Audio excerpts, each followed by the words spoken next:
تو یہ حکومتیں جو ہیں مس کیلکولیٹ کر رہی ہیں، ان کو بہت بھیانک اس کا نتیجے جو ہیں وہ بھگتنے پڑیں گے۔ تو آج پہلا مظاہرہ اس وقت دیکھنے کو ملا ہے، برطانیہ سے اس کو دیکھنے کو ملا ہے، پہلا الیکشن وہاں پر ہوا ہے، بلدیاتی الیکشن ہوا ہے۔ کنزرویٹو پارٹی جو کہ حکومت میں ہے وہ اس طرح سے آ رہی ہے کہ 2100 سیٹیں ہیں، جن میں سے 489 سیٹیں صرف 479 صرف جو ہے اس کو ملی ہیں۔ بہت بری طریقے سے وہاں پر پٹ گئی ہے یہ پارٹی۔ اچھا، بھرپور جویش یعنی یہودی لابی کی جو سپورٹ ہے وہ بھرپور طریقے سے تھی، کیونکہ برطانیہ اسلحہ بھرپور طریقے سے بھیج رہا ہے، مدد اسرائیل کی جاری رکھے ہوئے، تو جویش لابی کی بھرپور سپورٹ تھی، لیکن اس کے باوجود یہ ہار گئی ہے۔ اور اپوزیشن پارٹی لیبر پارٹی وہ 1000 سے زیادہ سیٹیں لینے میں کامیاب ہوئی ہے۔ اور لیبر پارٹی نے ناظرین کیا کیا کہ بالکل آخری ٹائم کے اوپر اسرائیل کے حق میں بیان دے دیا۔ اس کے نتیجے میں کیا ہوا کہ جو مسلم میجورٹی ایریاز تھے وہاں سے یہ لیبر پارٹی ہار گئی۔ تو ایکسپرٹ یہ کہہ رہے ہیں، اور خود لیبر پارٹی کا بیان سامنے آیا ہے جس میں وہ کہہ رہا ہے کہ ہمیں مسلم ووٹرز کو جو ہم نے غلطی کر دی ہے، we need to do a lot of work to win back trust of Muslim voters، کہ جو غلطی ہم نے کر دی ہے اب اس کو ریوائیو کرنے کی ضرورت ہے۔ کہ ایکسپرٹ کے مطابق اگر یہ بیان نہ دیتے اسرائیل کے حق میں تو یہ اس سے بھی زیادہ پارٹیز اس سے زیادہ سیٹیں جیت سکتی تھی۔ اب وہاں پر ناظرین تاریخ میں پہلی بار ایک ایسا نیا فینومینا دیکھنے کو ملا ہے کہ انڈیپینڈنٹ جو ہیں بہت بڑی تعداد میں جیت گئے ہیں، اور وہ پارٹیز جو کبھی نہیں جیتی تھی وہ 200 سیٹیں وہ لے گئی ہیں، ٹھیک ہے۔ اور مطلب یہ جو اس لیبر پارٹی کو جانا تھی وہ بھی ساری ان انڈیپینڈنٹ کو چلی گئی، یا پھر وہ جو دوسری پارٹیز ہیں جو کبھی نہیں جیتی تھی ان کو اتنی زیادہ سیٹیں جو ہے وہ مل گئی۔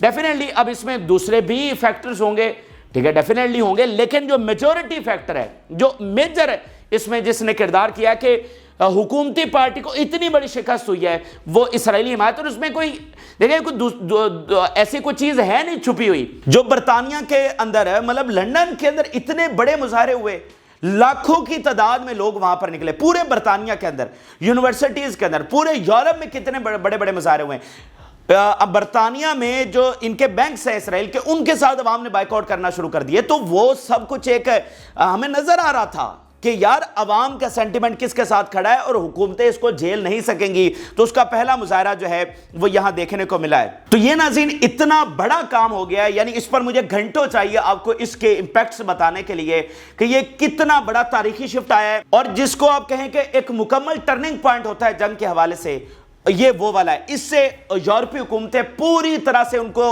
روشنی ہو گئی ہے، ان کی آنکھیں کھل گئی ہیں، ان کو سمجھ لگ گئی ہے کہ بھائی اب معاملات کس طرف۔ دیکھیں حکومتیں کبھی بھی اپنے عوام کے سامنے نہیں کھڑی ہو سکتی۔ رشی سونک کا برطانیہ تو نہیں ہے، برطانیہ کے عوام کا ہے۔ بائیڈن کا امریکہ کا مالک تو نہیں ہے، امریکہ امریکن عوام کا ہے۔ تو جس کے ساتھ وہ کھڑے ہوں گے آپ کو پالیسی بھی اس کے حق میں بنانا پڑے گی۔ یہ عوام اب سے پہلے اسرائیل کے حق میں کھڑے تھے کیونکہ ان کو اسرائیل کی اصلیت نہیں پتا تھی۔ آج ان کو اسرائیل کی اصلیت پتا ہوئی تو وہ فلسطین کے ساتھ کھڑے ہوئے، کیونکہ دنیا کے جو عوام ہوتے ہیں نا، عوام ہمیشہ بھولے ہوتے ہیں، ہر ملک کے عوام بھولے ہوتے ہیں، معصوم ہوتے ہیں عوام۔ حکومتیں ظالم ہو سکتی ہیں، عوام ظالم نہیں ہو سکتے۔ تو یہ جب انہوں نے حقائق دیکھے ہیں مغرب کے عوام نے، وہ فلسطین کے ساتھ جا کر کھڑے ہو گئے، تو یہ حکومتیں اب افورڈ ہی نہیں کر سکتی۔ اس کو دیکھا دیکھی باقی جو تمام یورپی حکومتیں ہیں وہ اسرائیل سے پیچھے ہٹیں گی۔ کوئی چانس ہی نہیں ہے، میں آپ کو بتا رہا ہوں، کوئی چانس ہی نہیں ہے اس وقت کہ یورپ سپورٹ کرے گا۔ جو حکومتیں سپورٹ کر رہی تھی اسرائیل کو، وہ ان کو بیک فٹ پہ آنا پڑے گا۔ اب مجھے بتائیے گا کہ یہ رشی سونک جو اسلحہ کے جہاز میں اترا تھا اسرائیل کے اندر، اسلحے کے جہاز میں تو چھوڑ دینا، اب ذرا مجھے ایک سادہ سا دورہ بھی وہاں پر کر کے دکھائیں، ٹھیک ہے۔ یہ ایک جو صہیونی امپائر ہے روز بروز دھنستا چلا جا رہا ہے زمین کے اندر، ٹھیک ہے۔ یہ آج اتنی بڑی عبرتناک شکست ہوئی ہے۔ وہ برطانیہ جنہوں نے یہ زمین لے کر دی، جنہوں نے ان کو یہاں پر بسایا، آج وہیں کے عوام نے ان سے اظہار لا تعلقی کر دیا، ان کے خلاف علم بغاوت بلند کر دیا، ان اسرائیلیوں کے خلاف جو سب سے بڑی جہاں سے ان کی سپورٹ تھی برطانیہ، وہاں سے ان کا خاتمہ اس وقت ہو چکا ہے۔ تو اب ناظرین چونکہ اس طرح مذاکرات جاری ہیں تو ادھر یہ والا واقعہ ہو گیا ہے۔ ایکسٹریم پریشر اس وقت یورپ کی جانب سے ہوگا، امریکہ کی جانب سے ہوگا۔ میں آپ کو بتا چکا ہوں بائیڈن افورڈ نہیں کر سکتا جو امریکی یونیورسٹیز میں ہو رہا ہے۔ یہ میٹر آف ڈیز ہے، منتھس نہیں ہے، اور آگے تو لمبا بھول جائے نا، یہ میٹر آف ڈیز ہے۔ 5 دن، 10 دن، 15 دن، 20 دن، 25 دن، اس سے زیادہ بائیڈن انتظامیہ اس کو افورڈ نہیں کر سکتی جو ان کی یونیورسٹیز میں ہو رہا ہے۔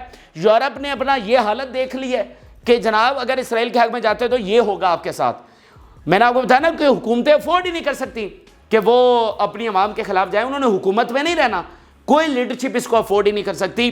تو بائیڈن اس کو آپ جھیل نہیں سکتا. سب سے بڑا ڈیسائیڈنگ فیکٹر جو پہلے دن سے میں آپ کو کہہ رہا ہوں وہ عوام ہیں، اور وہ عوام جو اب یونیورسٹیز میں نکل گئے ہیں، یہ سب سے بڑا فیکٹر ہے. اور آج یہ الیکشن والا معاملہ ہو گیا ہے تو بہت زیادہ اس وقت پریشر نتنیاہو کے اسرائیل کے اوپر ہوگا کہ وہ جنگ بندی کا معاہدہ، یعنی مکمل جنگ بندی کا جو معاہدہ ہے وہ کرے اور مکمل طور پر سرنڈر کرے حماس کے شرائط کے سامنے. اب ذرا جنوبی امریکہ میں دیکھیے بولیویا کا سٹیٹمنٹ سامنے آیا ہے. We salute the courageous decision of Colombian president to square relations with Israel. Colombia makes us proud.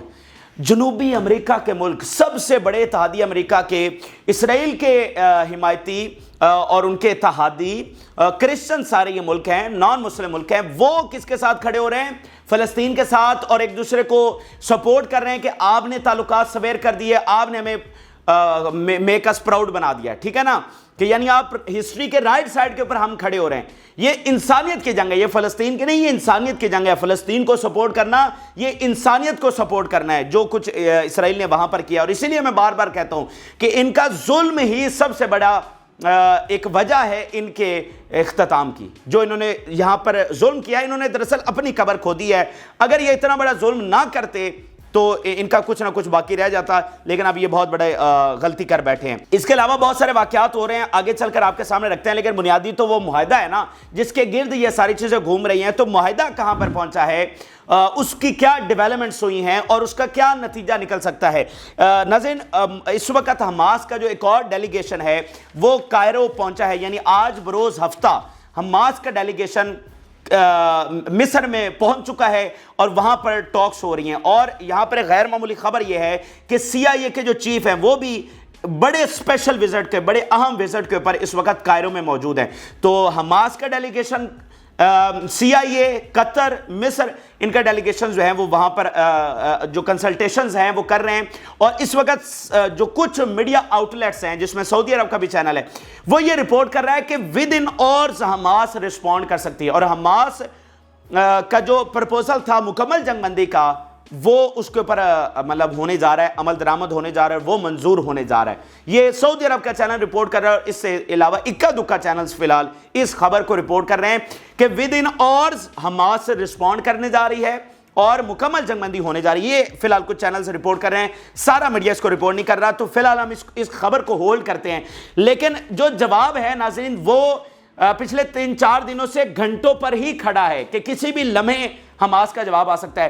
آج بروز ہفتہ بھی ان کا جواب آ سکتا ہے، بروز اتوار بھی آ سکتا ہے، لیکن یہ دنوں کی بات ہے، یعنی 2 دن کی، 3 دن کی، 4 میکسیمم یہی ہے. اس سے زیادہ یہ ڈیلے نہیں ہونے والا.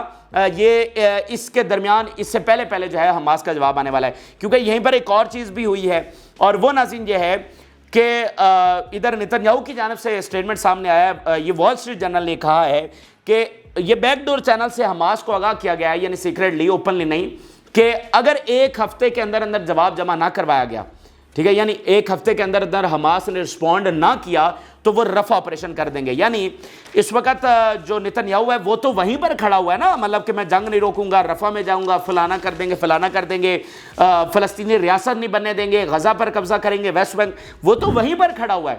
ان کا معاہدہ تو عارضی جنگ بندی کا ہے، ٹھیک ہے، یہ تو حماس کا مکمل جنگ، وہ تو ابھی وہیں پر کھڑے ہیں. اور ساتھ انہوں نے یہ دھمکی بھی لگا دیا کہ اگر ایک ہفتے کے اندر اب اس میں بھی 2-3 دن گزر گئے ہوں گے، یہ تو آج وال اسٹریٹ جرنل اس کا انکشاف کر رہے ہیں نا کہ انہوں نے یہ الٹیمیٹم دیا ہے، تو اگر اس کا جواب نہیں آیا تو ہم رفع پر آپریشن کرنے جا رہے ہیں. یہیں پر آپ ذرا فائنانس منسٹر سموترے کا بیان دیکھیے. Hamas demand to end the war is apply, اور ہمیں فل فورس کے ساتھ آپریشن شروع کرنا چاہیے، ناؤ اینڈ امیڈیٹلی. سموترے کہہ رہا ہے کہ ہمیں رفع آپریشن جو ہے وہ ناؤ اینڈ امیڈیٹلی کرنا چاہیے. حماس کیا جواب دیتی ہے اس کے اوپر ہمیں دھیان نہیں دینا چاہیے، اور وہ ایک ٹیکٹک ہے ان کی، وہ ہمارا ٹائم ویسٹ کر رہے ہیں، اور ہمیں رفع کے اوپر آپریشن فل فورس کے ساتھ کر دینا چاہیے. اب وہ اندر سے جو آوازیں اٹھ رہی ہیں اسرائیل کے کہ رفع سے کچھ حاصل نہیں ہونا، وہ جو فیملیز خط لکھ رہی ہیں فوجیوں کی کہ وہ ڈیتھ ٹریپ ہے، وہاں پر نہ جانا، ساری دنیا کی حکومتیں وارن کر رہی ہیں، ٹھیک ہے، لیکن وہ کہہ رہے ہیں کہ ہمیں تو فل فورس شروع کر دینا چاہیے. یہ انتہا پسند وزیر اعظم اور اس کی انتہا پسند کابینہ. یہاں پر ناظرین ایک بڑی اہم چیز میں آپ کے سامنے رکھنا چاہتا ہوں. بلنکن کا اعتراف شکست آیا ہے، اینٹنی بلنکن کا اعتراف شکست آیا ہے، جس میں اس نے مانا ہے کہ 7 اکتوبر کے بعد صورتحال اس طرح سے بدل گئی ہے کہ اب ہمیں فلسطینی کوز کو ایڈریس کیے بغیر اب معاملہ اس طرح سے ہم مینٹین نہیں رکھ سکتے، یعنی جو قبضہ ہے اب ہم قائم نہیں رکھ سکتے۔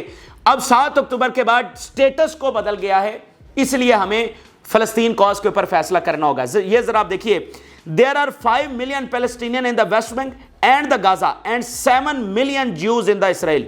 Nobody is going anywhere. The status quo worked fine until October 7 and then it failed catastrophically. وہ کہہ رہا ہے کہ سٹیٹس کو جو ہے وہ 7 اکتوبر تک بڑا اچھا چلا۔ اب سٹیٹس کو کیا ہے؟ یعنی قبضہ، جو اسرائیل نے قبضہ کیا ہوا ہے، جو سیٹلمنٹس بنائی ہوئی ہیں، جس طرح سے وہ پورا ایک آکوپیشن کیے ہوئے ہیں، اس کو سٹیٹس کو کا نام دیا جاتا ہے، ٹھیک ہے۔ وہ کہہ رہا ہے کہ سٹیٹس کو 7 اکتوبر تک تو بڑا اچھا چلا، لیکن اب یہ کیٹاسٹروفک لیول کے اوپر تباہ ہو چکا ہے 7 اکتوبر کے حملے کے بعد، اس لیے اب اس طرح نہیں چلا جا سکتا۔ We need to take a step back and ask ourselves. اب ہمیں پیچھے ہٹنا ہوگا اور سوچنا ہوگا، پوچھنا ہوگا اپنے آپ سے، what do we want to the future look like؟ کہ مستقبل کیسا ہو؟ Do we want Israel to be a part of the region؟ کیا ہم چاہتے ہیں کہ اسرائیل قائم رہے اور اس ریجن کا حصہ رہے؟ It is possible but it requires a solution to the Palestinian issue. ہاں یہ پاسبل ہے کہ اسرائیل قائم رہے اور اس ریجن کا بھی حصہ رہے، لیکن اس کے لیے اگر کوئی راستہ اس وقت بچا ہے 7 اکتوبر کے حملے کے بعد، اور یہ جو اس وقت شکست ہوئی ہے اسرائیل کو، وہ یہ ہے کہ ہم فلسطینی کوز کو ایڈریس کریں۔ یعنی ایک آزادی فلسطین اگر ہوگی تو اسرائیل کے چانسز ہیں قائم رہنے کے، ٹھیک ہے۔ وہ کہہ رہا ہے we should have to step back and ask ourselves، ٹھیک ہے۔ یہ اتنا بڑا اعتراف شکست جو ہے وہ اینٹنی بلنکن کر رہا ہے کہ کوئی چانس نہیں اسرائیل کا کہ وہ قائم رہے اور اس ریجن کا پارٹ ہو۔ اب وہ کس طرح سے رہ سکتا ہے کہ اگر ہم فلسطینی کوز کو ایڈریس کر لیتے ہیں، یعنی فلسطینی ریاست اگر یہاں پر بنا دی جاتی ہے تو اس کا چانس ہے۔ تو یہ جناب بلنکن بات کر رہے ہیں۔ اچھا، یہیں پر ناظرین اسرائیل کے اندر مسلسل پریشر ہے اور اس طرح کے مظاہرے ہو رہے ہیں کہ گرفتاریاں ہو رہی ہیں، اور مظاہرین یہ کہہ رہے ہیں کہ اگر یہ ڈیل کامیاب نہ ہوئی، ٹھیک ہے، تو پھر ہم پورے ملک کے اندر پھیل جائیں گے، ایک ایک گلی، ایک ایک روڈ کے اوپر، اور اس نظام کو مطلب مکمل طور پر جس کو کہتے ہیں جیم کر دیں گے، اس نظام کو مکمل طور پہ اکھاڑ کے رکھ دیں گے اگر یہ ڈیل اس وقت نہ ہوئی۔ تو وہ اندر کا پریشر بھی اسی طرح سے قائم ہے۔ تو اس طرح مذاکرات اس جگہ کے اوپر رکے ہوئے ہیں کہ حماس نے جواب جمع کروانا ہے، حماس مکمل جنگ بندی کا ہے معاملہ، ادھر نیتنیاہو اور اس کے کابینہ ابھی تک ان کے یہی بیانات آ رہے ہیں کہ جناب نہیں، ہم تو جنگ نہیں روکیں گے، ہم رفح میں جائیں گے۔ تو تھوڑا سا ویٹ کرتے ہیں۔ تو ابھی تک جو معاملہ ہے وہ کمپلیکس ہے کہ مطلب مکمل جنگ بندی ہو رہی ہے یا عارضی ہو رہی ہے، رفع آپریشن ہو رہا ہے نہیں ہو رہا۔ نیتنیاہو تو کہہ رہا ہے کہ ڈیل جس طرح کی مرضی ڈیل ہو جائے، ہم رفع آپریشن سے نہیں ہٹیں گے۔ تو دیکھتے ہیں کہ اس میں کیا ہوتا ہے۔ لیکن اب یہ جو سارے فینومناز کریٹ ہو رہے ہیں، جو کچھ یورپ میں آج الیکشن میں ہو گیا ہے، جو امریکی یونیورسٹیز میں ہو رہا ہے، اس وقت شدید ترین پریشر ہوگا اسرائیل کے اوپر کہ وہ مکمل جنگ بندی کا معاہدہ جو ہے وہ سائن کرے، کیونکہ دیکھیں ان کی حکومتیں، مطلب اگر رشی سونک سپورٹ کرتا ہے اس کو، اسرائیل کو، تو اس کی اپنی حکومت دھڑن تختہ ہونے جا رہی ہے، وہ کیسے کر سکتا ہے؟ بائیڈن اس کو کیسے سپورٹ کر سکتا ہے؟ جرمنی کی حکومت اس کو کیسے سپورٹ کر سکتی ہے جب اس کا دھڑن تختہ ہونے جا رہا ہے؟ اور نہ صرف دھڑن تختہ ہونے جا رہا ہے، اس سے بھی زیادہ معاملہ، یعنی ملک پورے کا پورا وہاں پر کیوس پھیل رہا ہے پورے کے پورے ملکوں کے اندر، تو وہ اس چیز کو کیسے افورڈ کر سکتے ہیں؟ پھر جیسے یمن نے جو اتنا بڑا کام کر دیا کہ ہم بحیرہ روم کے اندر جا رہے ہیں، تو آلریڈی یورپ کی اکانومی تباہ ہو چکی ہے، وہ اس چیز کو افورڈ نہیں کر سکتے۔ تو کافی سارے فیکٹرز ہیں جو پریشرائز کر رہے ہیں۔ اچھا آگے ناظرین، اور اس میں دیکھیں اگر اسرائیل اس سب کے باوجود کہتا ہے کہ میں یورپ کو بھی نہیں مانتا، بائیڈن کو بھی نہیں مانتا، اس کے باوجود ہم لڑیں گے، تو ٹھیک ہے، لڑنے دیں، یہ تو بہترین ہے۔ آئے ذرا ایک دفعہ اکیلا ہو کر آئے نا، یعنی یہی تو مسلمان ملک کہہ رہے ہیں، یہی تو عرب کہہ رہے ہیں، یہی تو ایران کہہ رہا ہے کہ ٹھیک ہے یہ ہمارا معاملہ ہے، ہمیں ذرا نمٹنے دے، امریکہ برطانیہ ذرا سائیڈ پہ ہونا، یہ جو اتنی سپورٹ جاری رکھے ہوئے ہیں ذرا سائیڈ پہ ہوں۔ حالانکہ ان کی سپورٹ کے ساتھ ہی اب کی بار اسرائیل کو شکست ہو چکی ہے، اسرائیل جنگ ہار چکا ہے، ٹھیک ہے۔ لیکن اگر ابھی وہ کہتے ہیں کہ ہم جنگ جاری رکھیں گے، اور امریکہ برطانیہ کی تو حالت آپ نے دیکھ لیا، وہ اس کو کنٹینیو نہیں رکھ سکتے، وہ اپنی امداد جاری نہیں رکھ سکتے، ٹھیک ہے، یہ بات آپ کلیئر سمجھے، کیونکہ جو پریشر اندر کریٹ ہو رہا ہے وہ سب سے زیادہ ڈیسائیڈنگ فیکٹر ہے، ٹھیک ہے۔ تو اگر اسرائیل اکیلا، جیسے آج اس کا نیتنیاہو کا بیان آیا کہ if we have to stand alone we will، کہ اگر ہمیں اکیلے بھی سٹینڈ کرنا پڑا تو ہم کریں گے، تو ٹھیک ہے، آنے دیں اسرائیل کو، اس کا مکمل بندوبست کا انتظام کیا ہوا ہے۔